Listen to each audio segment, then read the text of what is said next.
across the Middle East. With a new wave of attacks and a warning to Americans abroad. It's March 3rd. This is Today. Escalation. The U.S. military delivering punishing strike after strike inside Iran, targeting its navy and infrastructure. Iran retaliating with their own attacks across the region. U.S. embassies evacuated. The global oil supply already suffering with prices at the pump set to skyrocket. As the White House maintains, the assault is just starting. We're live in the region. Behind closed doors, newly released video showing former President Bill Clinton answering questions about his relationship with Jeffrey Epstein. Have you ever engaged in sexual activity with a person introduced to you by Jeffrey Epstein? No.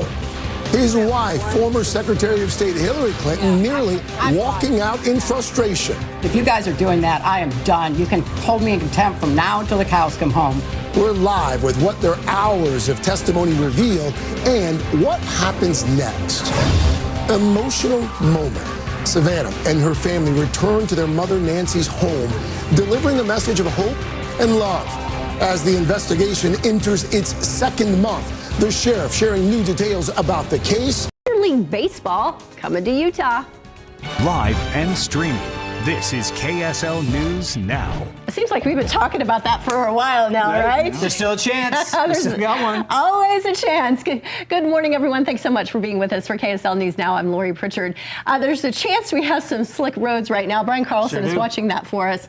Matt Johnson, let's talk about the cause of those slick roads. Right, and that is the rain. It's been so persistent. In fact, the last 24 hours have been our rainiest since mid-October. It's been about 140 days since we've seen a rain like this, so it's a welcome sight. You can see the snow kind of holding on in the higher elevations, just some light flurries, but it has been accumulating up there on Ensign Peak. Down in the Salt Lake Valley, it is dry, or I should say, it is wet with no snowfall accumulating there. Storm's just been too warm, but it's cool enough to put the snow down in the mountains. North Ogden, big winter, 2.07. Brigham City, 1.85. Salt Lake City, 84 hundredths. This has been a nice storm for the Wasatch Front. You get into the mountaintops anywhere from about 6 to 12 inches generally. Now you look at radar, and we do have some snow showers hanging on here for the Wasatch Back from about Evanston down to Park City. Outside of that, it's dry, folks. I've got mostly cloudy skies holding on through the first half.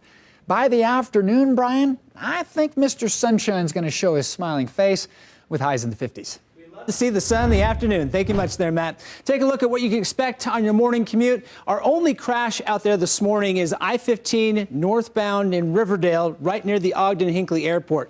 You see right here, police still responding to that crash. The good news here is it's going against the grain in the normal morning drive. So some slowdowns if you're headed north through the Ogden area, but not major effect for the overall morning commute. Now, let's say you're headed to the ski resorts this morning. Big Cottonwood Canyon right here. You can see the snow came down early this morning. You're going to need chains or four-wheel drive to get up the canyon out there today. Overall drive times, Ogden to Salt Lake, Tooele, Provo, all looking good, but be aware, the roads are slick. Be careful. Lori? All right, Brian, thanks for watching that for us this morning. A 5-year-old boy is now recovering after being hit by a car in West Haven. The driver kept going, and now deputies are working to piece together what happened. KSL News Specialist Tyrese Boone is live with more on this incident. Tyrese. Good morning, Lori. Beyond the broken bones, the family is dealing with this emotional toll, and it's been very overwhelming for them at this time. And now their little boy is asking some questions that the parents don't want to answer. So, well, with that being said, now deputies say the child had stepped away from a parked vehicle when he was hit. The crash happened before 5 p.m. on February 25th in a residential neighborhood. And his father says moments afterward, or after that incident, were chaotic and very frightening. He doesn't understand why someone hit him because he's not a bad kid. And he kind of feels like really sorry for it. He feels really bad because he's like, what did I do to get hit? His hip has bruising and scabs. He's got road rash on his right side. Deputies believe a black SUV may be involved and are asking residents nearby to check doorbell and security cameras. The family says even the smallest clue could help bring answers. And of course, that county deputy sheriff's office is asking all of the residents, if you could have any information on this case, please feel free to call them and let them know, because we all want just answers for this kid at this time. Reporting live, Tyrese Boone, KSL 5 News. Back to you, Lori. Let's hope someone steps forward. Tyrese, thank you. A man has been taken into custody following a SWAT situation overnight in Eagle Mountain. It began just before 6 o'clock Sunday night when Utah County deputies got a call about a domestic violence incident on American Way. The Utah County Sheriff's Office tells us Daniel Doctor refused to come out. After hours of trying to convince him to surrender, SWAT officers were called in. Doctor was taken into custody around midnight, booked on multiple aggravated domestic violence related charges. No injuries were reported during that standoff. And new developments after a shooting at the Taylorsville liquor store. Police are tying it to an apparent road rage incident. Police say 23-year-old Tyler Maka sped into the parking lot, got out of his vehicle, and began firing a gun at someone walking into the store. He allegedly followed that person inside, firing 7 shots and hitting the person 3 times. An off-duty UHP trooper was inside, fired shots at Maka, injuring him. Maka is facing several charges for firing that gun with road rage enhancements. As the Corey Richins murder trial enters its second week, prosecutors now digging into Richins' cell phone activity. In court on Monday, the prosecution showed 3 images and multiple web searches reportedly taken from her phone. The jury read searches like, can cops force you to do a lie detector test, luxury prisons for the rich in America, and what is a lethal dose of fentanyl? One of the images shown in court was a picture of President Trump with the caption, I am rich. A witness saying the image was accessed by Richins' phone the morning of her husband's death. The defense so pushed back, pointing out, we don't know where the images came from. The witness also testified that Richins had 3 phones, and one of them had evidence of hundreds of texts, call logs, and web history that was deleted. KSL has been covering this case from the very beginning and has been in the courtroom every day. Make sure to download our free KSL Plus app to stay up to date with the latest in this case. A Utah man is behind bars in Mexico this morning in connection with a murder investigation. He's been identified as Shane Polson. Mexican authorities say a woman's body was found in his hotel room in Playa del Carmen. They have not been identified the victim, but say that she was his romantic partner. According to a previously released missing persons alert, Polson suffers from PTSD and may have been under the influence of drugs or alcohol. Polson was married to Ruthie Shin, who owned the Lotus Cafe in Ogden. The business recently announced her passing on social media, but did not make mention of a cause of death. Funeral services were held over the weekend. Shin was 57 years old. A heads up for those living in Weber County. The Weber Fire District is doing live fire training at a house in the area of 2800 West and 1200 South. That training began on Monday and it will run through today and tomorrow. You should expect to see smoke and flames and a lot of fire department activity in that area. Fire officials stressing that this is an exercise. It is not an emergency. Training like this helps crews stay prepared and know how to respond during a real emergency. All right, let's bring in Matt Johnson on this soggy Tuesday morning and get a look at our forecast. Yeah, you know, it's been a great storm as far as rain totals, and we'll get to those in just a few minutes. But I wanted to show you the snowflakes still coming down here at Deer Valley. They're light and it's diminishing, but you know what? We've picked up some decent totals in the mountains too. Right now, you can see radar calming down. Really some snow showers just lingering from Evanston to Park City. Outside of that, I mean, look at central, southern Utah, dry. And that's the way it's going to be for the rest of the day. Currently, 27 in Cedar City, 34 in Fillmore. It picked up about 1,600 out of this storm, so that was nice. 40 in Salt Lake, 37 in Logan. Those snow levels came down to about 6,000 feet, and we saw a little bit of the white stuff on the benches at times. You got 56 in Price, 52 in Salt Lake. That'll be the high as well in Logan. Southern Utah, plenty of sunshine, 60s and 70s. Cedar City a little bit cooler at 57 degrees. Brian, over to you. All right, thanks. Appreciate it there, Matt. Take a look at your morning commute. Still keeping an eye on a crash this morning up in the Riverdale, Ogden area. Northbound I-15, right here, just near the Ogden-Hinckley Airport. So this crash has been around for pretty much most of the morning. What you need to know is it's going against the grain of the normal morning drive. So starting to slow people down headed north, not slowing down people headed south. Now, as far as the main kind of gist of the morning commute, you're looking at, let's say, Sandy, I-15, 98 south. Looking pretty good right here. Roads are starting to dry out here this morning, which is good news. If you're headed out the door, you're going to notice some wet roads out there today. Snow conditions on the upper elevations and the Cottonwood Canyons, but then you had rain down below. Overall, roads are still wet. Be aware. Take some extra caution, Lori. All right, Brian, thank you for that. To the 2026 Utah legislative session now, where lawmakers have officially decided not to add a couple of new state holidays to the calendar. One bill tried to designate Election Day as a state holiday to encourage people to vote. It failed to pass a vote on the House floor. Another bill discussed in the Senate aimed to make Good Friday a state holiday. To honor the most solemn day on Christian calendar, recognizing the supreme sacrifice of Jesus made for all humanity, and number two, would practically allow people to either take the day off or reflect and participate. Some lawmakers spoke against the bill, arguing a compromise was already reached last year when they designated a list of state holy days. That bill ultimately failed. And a plan to cut Utah's gas tax hit a snag on Capitol Hill, but it may not be dead just yet. Two senators on a committee disagreed, which was enough to vote down the bill. How are we going to be able to pay for roads? You know, I represent a fast-growing area of the state. I think it's important that we have funding for our roads. The public has been pretty vocal, but in this one, the people want to see any relief, and they feel like this will bring relief. Republican leaders say that helping you pay less at the pump has been a big priority this year. Legislative leaders say it could be back before the session ends on Friday. It has already passed the House of Representatives. And by the way, it is crunch time right now for those lawmakers. The legislative session ends this week. And stay with KSL on TV, online, and on our free KSL Plus app to get any updates on any last-minute bills that could impact you and your family. We have new information revealing what may have led to a deadly avalanche last month. The Utah Avalanche Center releasing its final report on the 4 separate slides that killed 4 people. And the most recent report focuses on a ski biker who got caught on February 22nd. It wasn't recovered until the next day. The UAC reporting a group experienced in the backcountry failed to make sure everyone's transceivers were working properly. That slide happened on the group's last ride of the day. It took them about 10 minutes to notice that someone was missing. He was found the next day by an avalanche dog buried about 2 feet deep. 2 other reports were released this weekend, one revealing more about an 11-year-old girl that was caught in a slide near Brighton Ski Resort. The other on a man who died days after he was caught.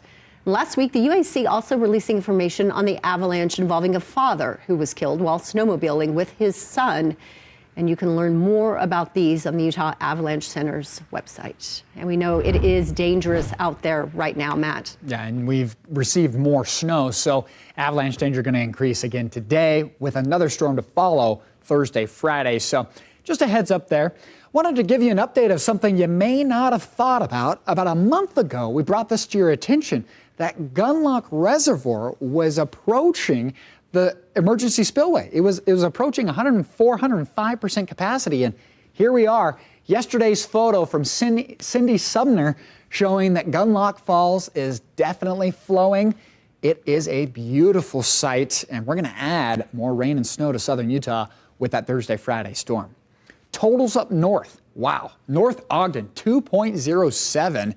Massive amounts of rain for a lot of us here in north of Salt Lake. 1.80 in Kaysville, Logan, 1.6 Holiday, Bucko 3, 8200s in Salt Lake City, and then Tooele and Provo.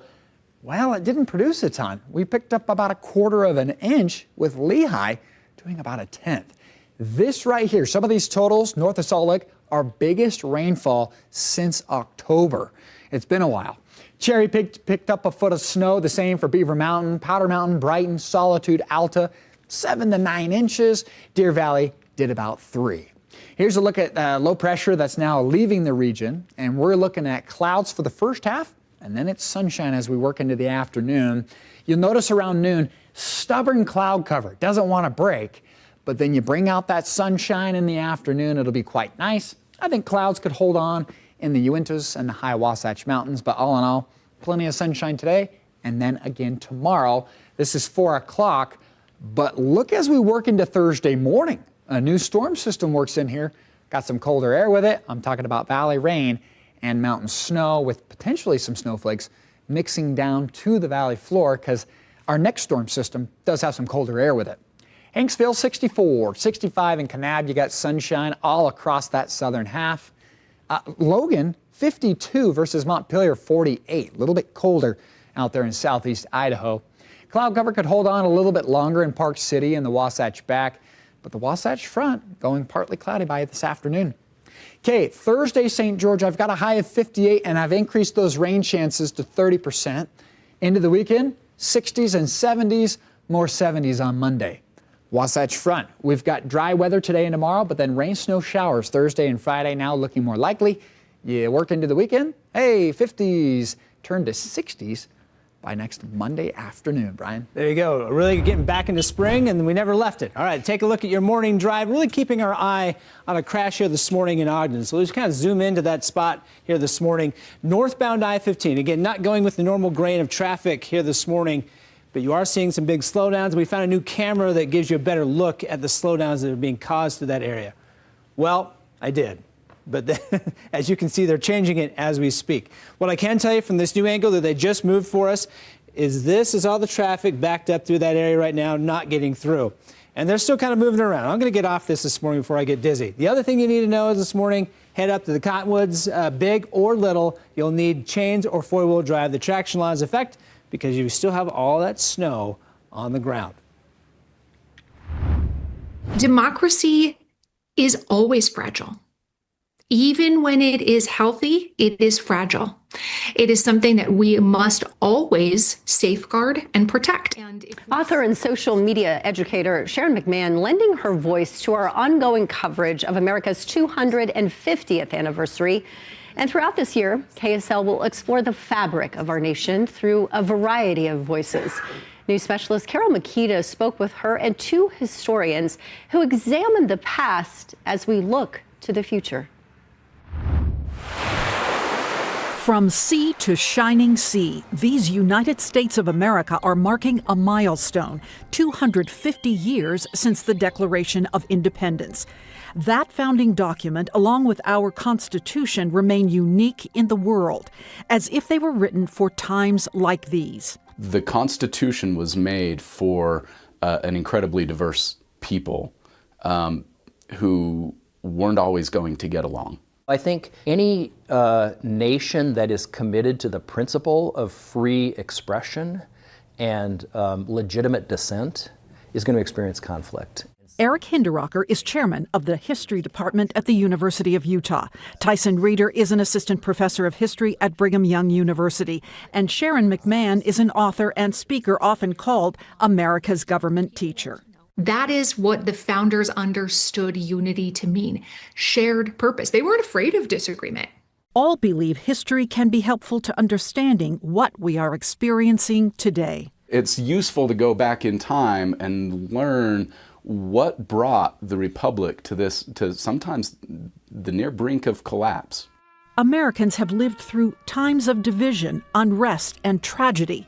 The Civil War, the Civil Rights Movement, President Kennedy's assassination, assassinations of his brother Robert F. Kennedy and Martin Luther King Jr., Watergate, protests over the Vietnam War, and protests over immigration today. But our experts say we have always been able to find what unites us. The Republic survives because there is some united sense of underlying values that they're committed to.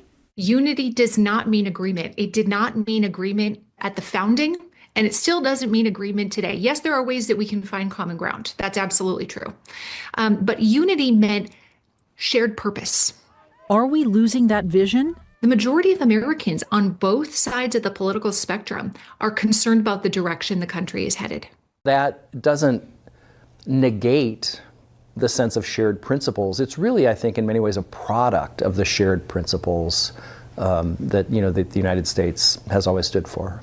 Have social media and the 24-hour news cycle affected our ability to see clearly? There's a difference between staying engaged and staying informed and being overwhelmed. McMahon says learning from those who came before us can be valuable. If we study history, we can gain from their knowledge, from their wisdom, from their strength, from their fortitude. The Constitution of the United States was not created for Americans when they're at their best. It was created for Americans when they're at their worst. What brought those early Americans together was the idea of the rule of law, consent of the governed, individual rights. When we're at our most disagreeable with one another, when we have no shared vision for the future. How do they feel as they look to the future? Hope is the belief that the future is not yet finalized, and that we get to impact how the future will end up. I encourage my students to be improvers. And part of being an improver, it's founded on hope. I hope that students leave our classrooms at the U and classrooms everywhere feeling the significance of civic participation. So how should we as citizens prepare ourselves for this 250th anniversary? Our historians say read the Declaration of Independence and the Constitution, plus the amendments. Carol Makita, KSL 5 News. All right, Carol, that was a great piece. All right, let's check in with Matt Johnson now and talk about the forecast. I don't know if that's clouds behind you, snow, or a mix of both. Mix of both. Okay. And this is on top of Ensign Peak. We've been getting some sneak peek views of the Salt Lake Valley as the storm starts to clear out. But right now, cloud cover has thickened up, so all you're seeing is a little bit of chalkiness behind me. But yes, snow showers extending from Evanston all the way into the Wasatch back. And for the Wasatch front, we're pretty much wrapping things up. You could see a sprinkle and some leftover wet roads, but really, core of the storm sliding to the north of Denver, headed into Cheyenne, where they'll probably see some snow today. It's 52, the forecast for Salt Lake today, 70 in St. George, and 77 in Mesquite. Brian, wouldn't that be nice? Break out the golf clubs down south. We'd all love that. Thank you much out there, Matt. All right, we got some more information on this crash this morning in the Ogden-Riverdale area. We just learned the crash is deadly. Apparently, someone had pulled off to the side of the road, and there was water, standing water there on the freeway. Troopers are trying to connect whether or not the weather was a factor there, but we know that at least the driver and another person inside the car died right here on northbound I-15. So I'll show you the camera angle here. They've never given us a good look at this crash this morning throughout the entire morning, but there it is right here. Traffic trying to move past it out there this morning. Again, right near the Ogden-Hinckley Airport. There's another angle I want to show you. This is the backups headed northbound I-15 past the airport. And you can see that it's slowing people down. The right lane's still blocked off. This is that construction area where you've only got 3 lanes to begin with. Now you're down to 2. So be aware, this will slow you down. I'm not quite sure how long it's going to take to clear it out, Lori. All right, Brian, thank you. Well, the Olympics are now over, and we're looking ahead to the Paralympic Games. 22 athletes with Utah ties will be competing in Milan Cortina, and that includes Ogden native Keith Gable in his 4th Games in para snowboarding. And here's something really cool. Utah 2034 Steering Committee member Dani Arovich is competing in para Nordic skiing. She also competed at the Tokyo 2020 Summer Paralympics in the 400-meter track and field. We want to say good luck to all of these athletes. The games begin this Friday and they run through Sunday, March 15th. And Utah is once again making national headlines as a leading candidate for Major League Baseball expansion. A recent article in The Athletic calls Salt Lake City a sports boomtown with a turnkey option for a new stadium. The article suggesting other cities are mostly talk with renderings and merch, while Utah is shovel ready. MLB opening day, 3 weeks away. Thanks so much for joining us for this segment of KSL News Now. We leave you with a live look at downtown Salt Lake City on this Tuesday morning. Have a great day.